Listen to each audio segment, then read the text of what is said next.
What's up, comic family? Welcome to the Legion of Comics.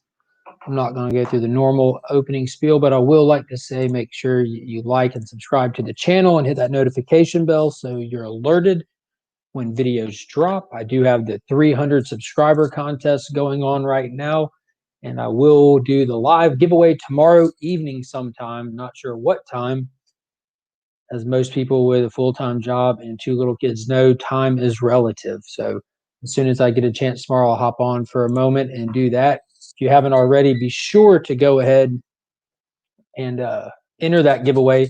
Just go back in the previous videos on my channel and you'll see one that with big letters and numbers that says 300 subscriber giveaway. That's how you know you found the right video. And just hop on there. It's a short video. And yeah, enter that giveaway. I feel like I've got some cool stuff to give away. I know it's stuff that I would be excited about. I try to make sure I find stuff I know is exciting to me. And I hope everyone gets a chance to enter that. Let's see if we got anybody in the chat yet. What's going on, Jason from Southern Comic Geek? We got Tombstone Comics. How are you doing today? Peanut Butter 524. How are you? Good, sir. After 8 p.m. is good. I should be home from work. It's not a bad idea. We got somebody there on local time, and you know, with those little kids, it's a lot easier to get home, get settled from work, get them settled, get some dinner, and yeah, I'll do my best to shoot for around there. It seems like a decent time because we're on Eastern time over here, so everybody else in America is living in the past. So or living in the future. I've got to kind of wait to let them catch up with me. So I try to do it stuff at times that's comparable to everybody the best I can. That's why I do this Sunday night at 9 p.m. Eastern so that people, other parts of the United States, aren't in the middle of dinner or lunch or whatever it is they do when we're getting ready for bed over here. But anyways, it's Tuesday, so that means it's new DC comic book days. And oh, and also this guy right here. Everyone go check out his YouTube channel. He's followed Legion of Comics for a while now, and he actually did his first upload of an unboxing video for one of Big Time Collectibles Peach Momoko mystery boxes, which those boxes are loaded. And it's no mystery to people who follow my channel. I'm not a big fan of her art. A lot of people are. It's not bad art. It's just not for me. But that box is impressive, and they load it down with some great stuff. But yeah, go check it out. And that's a good question, Jason. And we're going to jump right into that. So let's look at what all came out today that I picked up. I decided to go 100% in on Future State after last week. And there's Dark Detective right there. Oversized book, bonus story in the back, $5.99 price tag.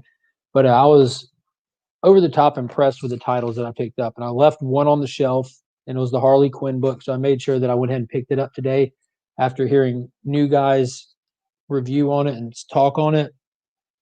I went back and grabbed it today. There was still some left. So what I've done with Future State is I decided to pick up everything. So there was 1, 2, 3, 4, 5, 6, 7 books that came out today from Future State, plus the one from last week. So I have 8 books. And what I've done already is I put them in order, in reading order, because it's not just pick what I want to read and go from there. So with Future State, all this stuff does not exist in the same year. They're all in the future, but they're all at different points in the future. So a lot of the Batman titles are grouped together. Some of the Superman titles are grouped together. And if you picked up one of these Future State previews, they have the timeline across the bottom. It spans for 2 pages in here. And it lays out where each title falls. And you can see how they're kind of grouped separately. Like there's a big cluster right here. In the year 2050, you have the Kara Zor-El, Superwoman, Yara Flor, Superman versus an Imperious Lex. So those are all clustered together. And then in the year 2025, which is the first year marker in the whole Future State thing, it has Arkham Knights, Batgirls, Batman, Superman, Batman, Catwoman, Gotham City Sirens, Harley Quinn, Grifters, Nightwing, Outsiders, Red Hood, and Robin Eternal. So there's a big cluster there. So I've got Harley Quinn right in the front since it's last week, Robin Eternal, which is the same time frame. And then right after that in 2027, you have Teen Titans, Flash, and Dark Detective. And Flash came out last week. So I'm just kind of going to work my way through them in chronological order. Let's see. Thank you. Exclusive sketch cover for the Return of the Valkyries is beautiful. Yeah, that was an insanely gorgeous cover. I like how it wasn't on an all white background, like off white, and she has like the black and like kind of the light purple pencil sketches in it. It was a really, really cool cover. What's going on, Ruben? How are you today? Slotted up 503, another man with an awesome YouTube channel, gets a lot of cool mystery boxes, and he participates in a lot of live hangouts, like on Taylor Winder's channel and stuff. And great channel. Go check his stuff out. Subscribe to him if you haven't already. But yeah, so I picked up Harley Quinn from last week, and this has got Phillips and DeMeo. Simone DeMeo is why I was kind of excited about it. I didn't realize that when I passed up on it last week. That's the artist who did the Power Rangers story art for Beyond the Grid, which is like my favorite story arc in all of the Ranger stuff.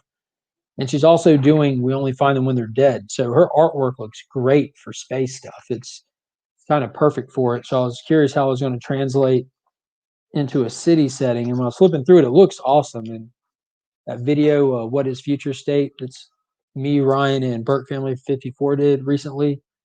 Ryan summed it up really well, how the art kind of just like eliminates the background and helps you focus on the characters in a character-driven story.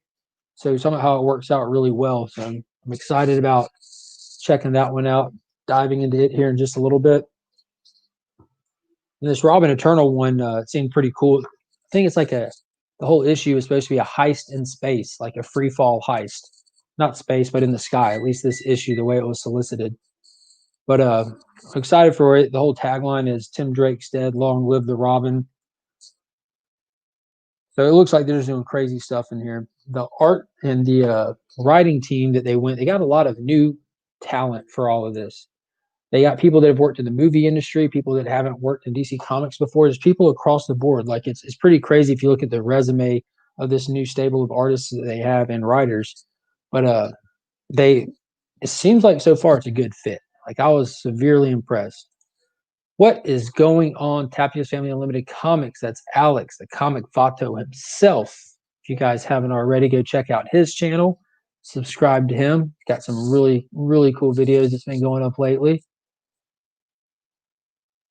All right, starting up, how's it going? Got some hellos to each other's in the chat. Good stuff. If you guys haven't already, be sure to enter in that 300 subscriber giveaway that I have. It's going to happen live tomorrow. So next up, we've got Future State Teen Titans #1. So this is supposed to be the first appearance in comics of the Red X. So he appeared in the Teen Titans TV show, and the previous formula fits. You know, like that's how Harley Quinn got her start in the animated series, and we all know how that Batman Adventures book kind of has been a big one over the years since she hit DC continuity in the comics. So this is the Red X, another original from the Teen Titans show that's making his way into the actual comics for the first time in this issue. So if you're into the spec game, if you're a Teen Titans fan, if you're a Batman Family fan, go check it out. Make sure you don't miss up on that because it's only got a $3.99 price tag. You know, it's not a big risk to take. And who knows, you might enjoy the story. Next, the one that everybody's kind of been excited about and waiting on. There it is, the Dark Detective. After everybody screamed and cried and whined online before they had any idea what Future State was and said it was going to be horrible and that they were replacing Batman with this new Batman and they were mad about it. Well, there he is. There's the Batman who did not get replaced. Right there for all the people out there who whined without knowing. So I'm pumped for this one. We're going to see why Bruce Wayne is underground. We're going to see why there's a need for Tim Fox to step into the cowl like other people in the Bat family have done years and years and years before. So there's nothing new about someone else stepping into the cowl for a while. Azrael was even Batman for a long time.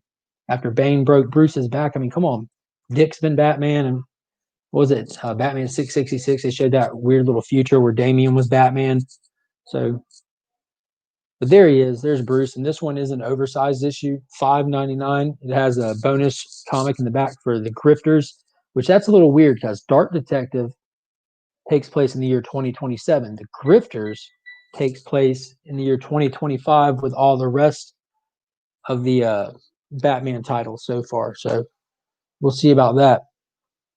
And this one I'm a little bit not sure of. I haven't kind of done a little looking into it, but of course, I got Future State Green Lantern issue #1.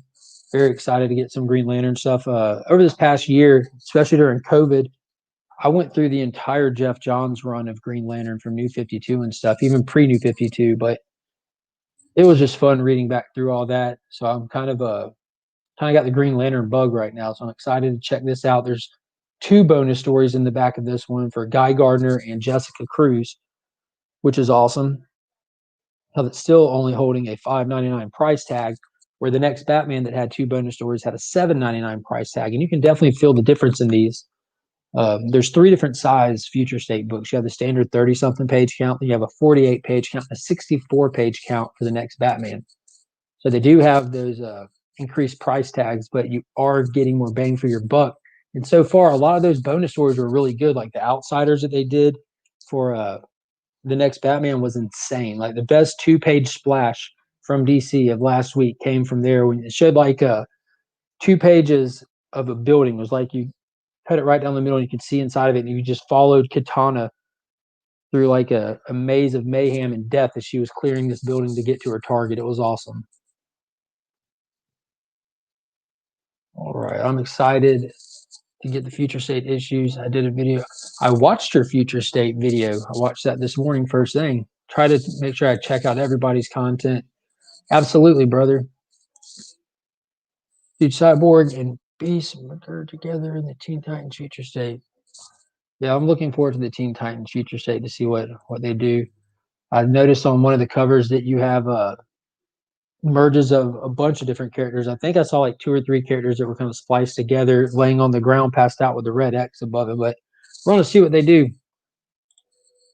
Yeah, Kyle's my favorite. I don't hate you at all, dude. I was born in the 80s, grew up in the 90s. So Kyle Rayner was my Green Lantern. I don't know if you noticed, but 2 or 3 videos ago for the thumbnail for my unboxing video, I actually got a picture of Kyle Rayner looking at the refrigerator after Major Force had killed his girlfriend and stuffed her in a refrigerator. So I went and got that panel and made that my thumbnail, because everyone's always doing those what's in the box kind of thumbnails, and you see a bunch of boxes opening, or you see like Brad Pitt from Seven. And so I wanted to do something a little different. So I went and got that panel of Kyle Rayner looking at the icebox in his house with his girlfriend's limbs sticking out of it. Thought it was funny. It might just be me. Who knows? Let's see. I'm going to throw the link to this Hangout in the chat. If anybody would like to just hit that link, hop on and talk some comics live with me, feel free to. Just try to keep it PG-13 if you do. Don't need nothing crazy. All right, next, another one that I'm really excited about. Oh yeah, the Green Lantern one. That one, timeline-wise, it looks like it takes place in 2035 by itself. So there's this gap between the year 2030, where a lot of the Superman titles are, and the year 2040, where Justice League is, that you have the Green Lantern stuff happening. So I'm suspecting that most of this is going to be taking place off Earth anyways, so there really won't be too much relevance to the timeline, kind of piece it all together. But like I just said, 2040 is that Justice League title. Now, this is being written by Joshua Williamson, the superstar writer, like one of the, in my opinion, like Tynan is getting all this praise for other titles, and it gives him a lot of attention for his Batman run, which I thought was garbage. But Williamson was writing Justice League. He wrote Hell Arisen. He did that awesome run on The Flash for so long. So I'm excited that their flagship title has got Williamson. So they must know that this dude can pump good content, because they're keeping him on for Future State. So I'm excited for this one. We're actually going to see a completely fresh Justice League team. No familiar faces to the Justice League. A lot of familiar faces, like you have Tim Fox and you have Jonathan and the Far Sector Green Lantern. Apologize, I don't know her name. I didn't pick up the Far Sector series. I kind of slept on it and kind of got away from me. So I'll probably end up getting him in like trades eventually. We have a Second and Charles store here where you get used stuff. So catch one used down the road. But the artwork in this is fantastic looking.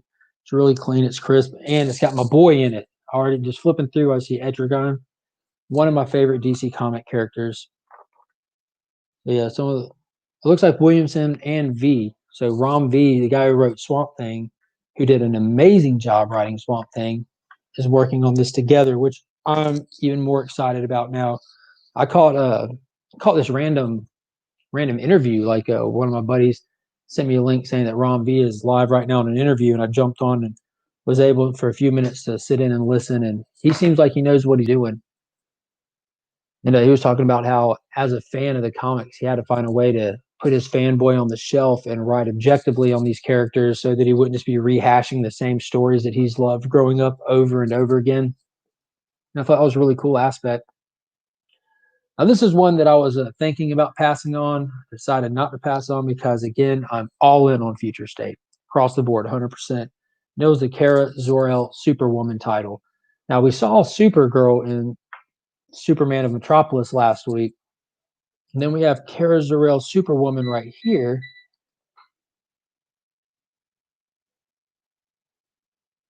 And they're not on the same timeline. So this should be interesting. If this is even the same Supergirl, this might be Power Girl, who's also Kara Zor-El, but just from different Earth. But this one takes place in 2030, along with a big block of other titles. You know, yeah, Justice League Dark is in 2030, which is the companion story in here. So we have Justice League, which is going to take place in 2040, Justice League Dark, which is going to be in 2030. So I think that's pretty cool how even the backstories in here, the included secondary stories, aren't necessarily on the same year as the title series. But we have, which one was that? Kara Zor-El Superwoman is going to be in 2050, along with Superwoman by itself, Yara Flor, which is just the Yara Flor Wonder Woman title, and Superman versus Imperious Lex. So there's not as many on that year, but I'm so excited about it. I did read the synopsis about it. It was included in my my video that I put out earlier this week for the new releases for today and tomorrow. But apparently she's on a moon base trying to just chill, and it pops off on her moon base. I'm loving these ads on the back. I remember in the last DC Universe movie always has a special sneak peek of what's coming next. That Batman Soul the Dragon, the style of that one is done like a straight 1970s kung fu flick. So that should be awesome. Then lastly, for the new DC books for this week is Superman Wonder Woman issue number 1. And Future State is fired. Like it shocked everybody. I felt so vindicated when it finally came out because I was of course I was skeptical about it, but I was definitely picking up numerous titles each week already. I wasn't 100% in on everything. Like I skipped on Harley Quinn. I would have skipped on Superwoman this week. I probably would have skipped on this. I would have had to talk myself out of it. I love getting the Superman stuff, but there's a lot of Superman stuff coming. But after it rolled out and it was actually above board, dude, I felt so happy because I had talked to numerous people who weren't on board with it who decided to jump on it. What's going on, Austin? How are you doing today, bud? Have you had a chance to read anything yet other than the Harley Quinn from last week? I know you decided to try out a few Future State titles. I was just talking about how I was so happy that these titles ended up being decent and being solid because I had talked about them and, you know, talked Steve into saying, yeah, let me look into it. And he looked into it and it sounded interesting. So he tried some out. Ryan, new guy Ryan, I talked into it and he just read them all. He read them across the board. So me and him are 100% in for sure. But I went 100% in on this week as well. Came on with all 7 Future State titles from this week and the one that I did not pick up last week. But the new Man of Steel teams up with the new Amazon Warrior. So we have Jonathan Kent and Yara Flor. So this is a really cool dynamic. And I did read the synopsis on this. Apparently, these two are going into space to stop 2 gods from destroying the universe, arguing with each other. So that's pretty fire. And the Superman Wonder Woman title is going to be taking place in 2070. So it's a big leap forward from where you first see Jonathan, like in the Superman of Metropolis. If you look at that cover, you can tell he's a lot younger than he is in this cover. So we also have like a 40-year jump into the future between one title to another. So it's pretty cool how we're seeing them all across the timeline.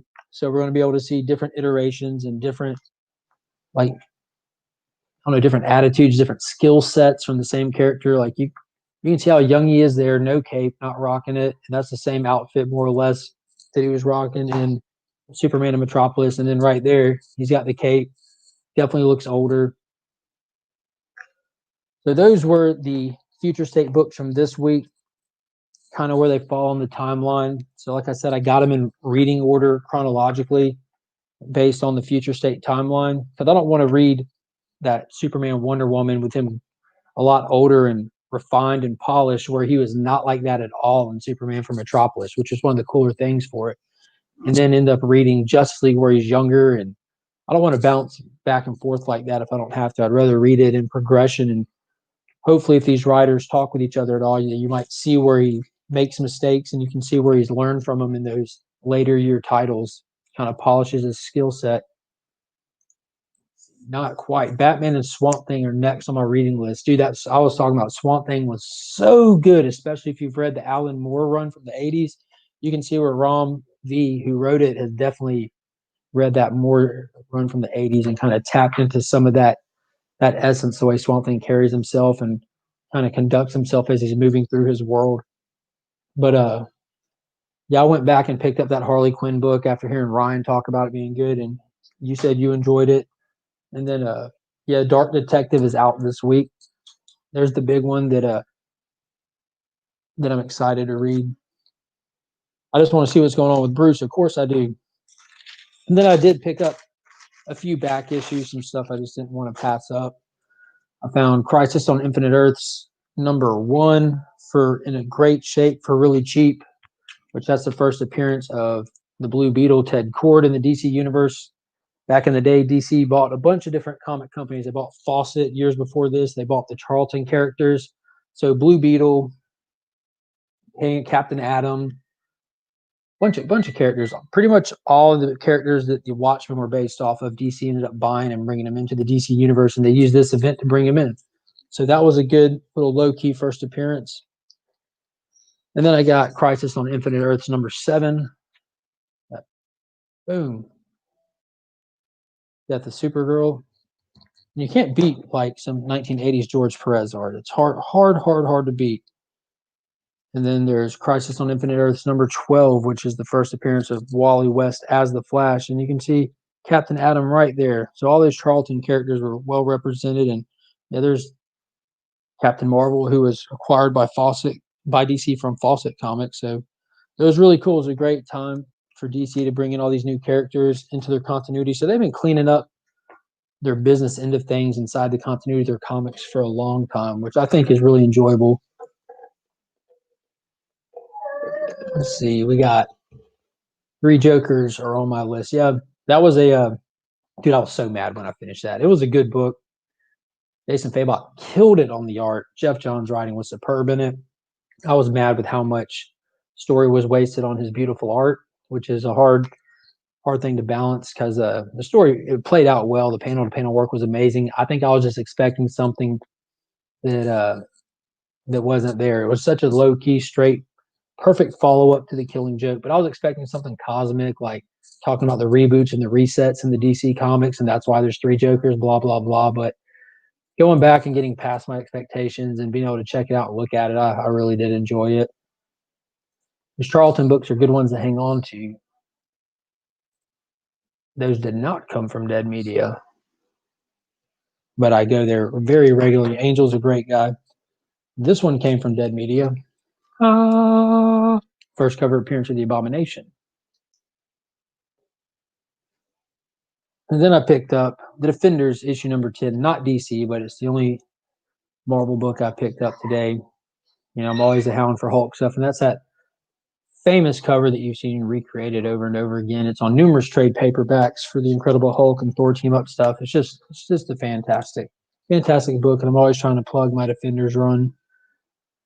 There's some great stuff. What else is everybody else picking up today? Have you entered the 300 subscriber giveaway? Did y'all check out the previous videos I've dropped? I've been dropping a lot of them here recently. I had a few off days from work, so I was able to sit down and catch up on some stuff and get organized.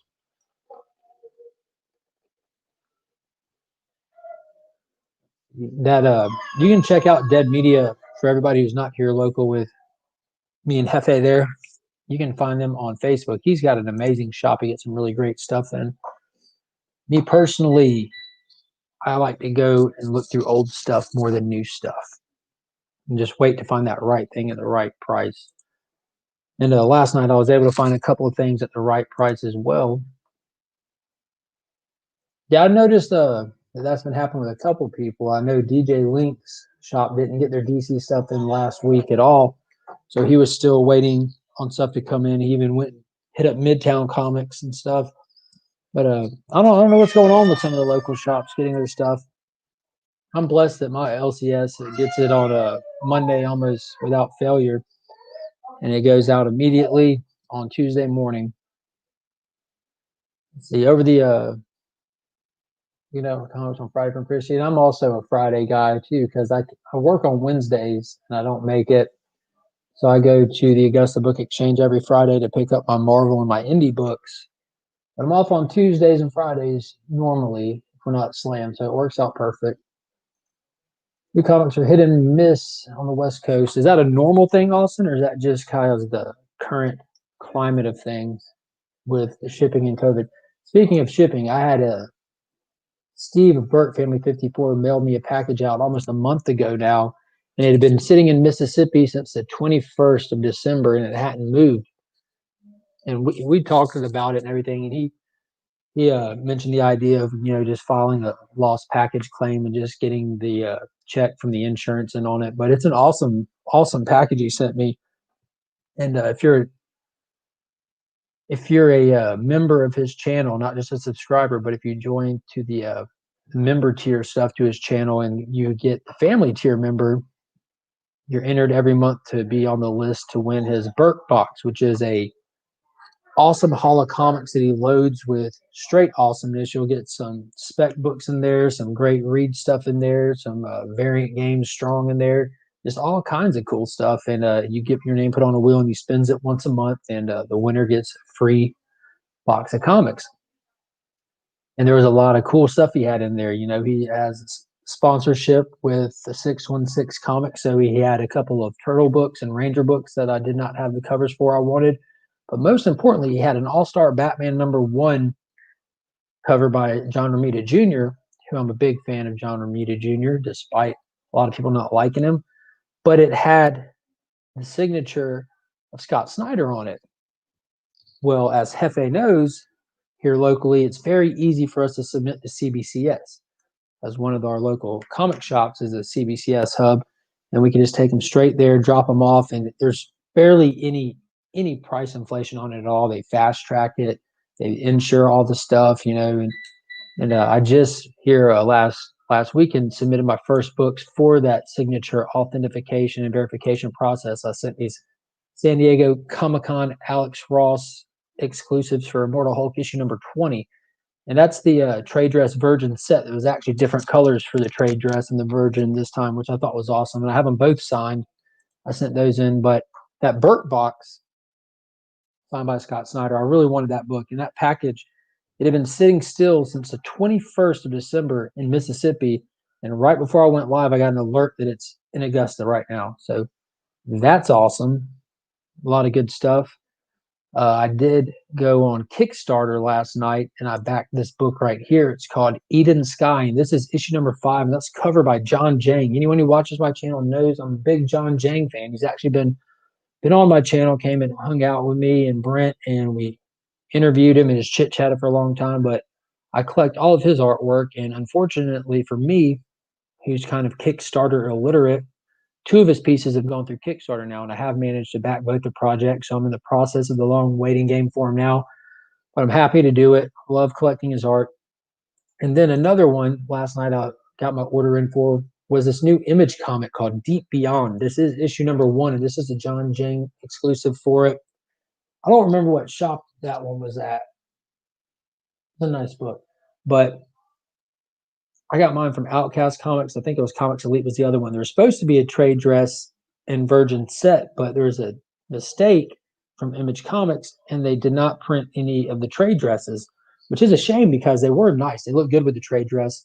But out of the two, I'm glad that it's the Virgin that still remains because they're selling these bad boys for $19.99, which is a huge, huge, huge discount compared to getting the set together. I mean, you don't normally find the Virgins for that cheap of stuff. So that was awesome. So I have that on the way. So it's been fun finding that artist this year because of his work on Power Rangers. He did the Draken New Dawn issue #1 variant for Big Time Collectibles, and yeah, those were beautiful covers, definitely. Yeah, the colors on that Kickstarter are insane. And if you go and look up John Jang's work, that's kind of how it is across the board. His resume is amazing. He was like a graphic designer background, and he started working with Lucasfilms, and he worked on like Age of Ultron. He helped design the Hulkbuster, amongst other things. He did like all the Jaegers for Pacific Rim, not the second one, the first one. He worked on Iron Man 2 with the Whiplash armor. He's been all over the place. He's worked on Star Wars films, and then he kind of busted into the comic gang with variant covers. So yeah, I would definitely go check out some of the stuff because that's amazing. That is absolutely amazing. It's not even his best work. Go check out some of his art prints for the Skeletor one. I have no clue if it's supposed to be a hot title or not. It's an Image comic issue #1, and there's I don't know. I've heard the unsaid rule of thumb is you can't go wrong with an Image comic #1, even if you don't pick up any more. You're not going to regret having risked it on having one. But I got it simply because I collect all of John Jang's covers. I've got a huge stack of them in my comic room. There's 3 top books up there. That's a Batman Superman #1 in a 9/8. That's TMNT Turtles #1 in a 9/8 sign. That's the Justice League Dark issue 24, I think. Yeah, issue 24. I've got one in a 9/8 and one raw. My raw copy of it, I'm about to be sending to John so he can remark Etrigan on it because I've hounded him for a long time, wanting him to do an Etrigan cover. So I'm settling with just paying him to draw one on one of my books. Which one looks like a Boomer Scout comic? I'm assuming you're talking about Eden Sky. And it kind of does. I believe that it is self-published. I think that it's self-published. I'd have to go back and look. But I'm like 99% sure it's self-published. It's actually I talked to the guy who created it last night for a while. Oh, Deep Beyond. Yeah, Deep Beyond is definite Image. But I did talk to the guy who created this Eden Sky for a while yesterday, on just messaging with him. But I went and looked it up, and it's like set in this way future post-apocalyptic world where dragons do exist. They emerge from the ground. It kind of reminded me of Reign of Fire because they came out of England of all places, just like in Reign of Fire with Christian Bale and Matthew McConaughey. But yeah, it's like a future. It's not the past. It's not medieval, which I assumed it was just from this cover. But it looks really cool. It looks really cool. But that Deep Beyond, that does look like something from Boom. Yeah, like we only find them when they're dead, kind of stuff. That's an awesome cover. You got somebody here. I'm assuming that that's like some future tech robo scuba gear because you see like these Kraken or Leviathan, these Lovecraftian tentacles coming around him, and he's already dead. It looks like from the skeleton on the face. Yeah, I'm super excited to get those in. Got a lot of John Jang stuff on the way. I've got a lot of it still in boxes down here. I've been waiting to open up. Kind of want to, instead of just doing unboxings for one cover at a time, kind of get a few in. And until I run out of content, I won't have to just unbox one thing at a time. But I think I can manage on coming up with content.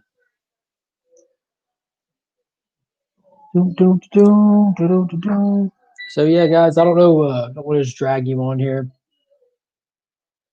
I'm gonna hop off and start diving into some of these books. I hope everybody has a great Tuesday and an amazing Wednesday. I hope everything's sitting on the shelf when you go to look for it. If it's not, start putting it on your pull lists. It'll be waiting for you when you get there. And yeah, I hope message me on IG anytime, guys. If y'all just want to chit chat comments, you can go to Legion of Comics on Facebook, and you can follow that page. I kind of use the IG to keep people updated with what's going on the channel. But I use the Facebook, which all the IG stuff automatically goes there. But I also use the Facebook to kind of put like comic book news, like when they're announcing new series coming out or writers coming out or stuff like that. I try to put that on the Facebook in case anyone does like to keep up with that actual comic book aspect of the comic industry, because it's so much bigger than just comic books. You have toys that are collectible, you have movies that come out, you have TV shows, you have animated shows for kids and adults alike. But I try to put the comic book content stuff on there, and yeah. So if you're interested in keeping up with any of that kind of stuff, check out the Facebook page, give it a like. If you haven't followed us on Instagram, follow us on Instagram.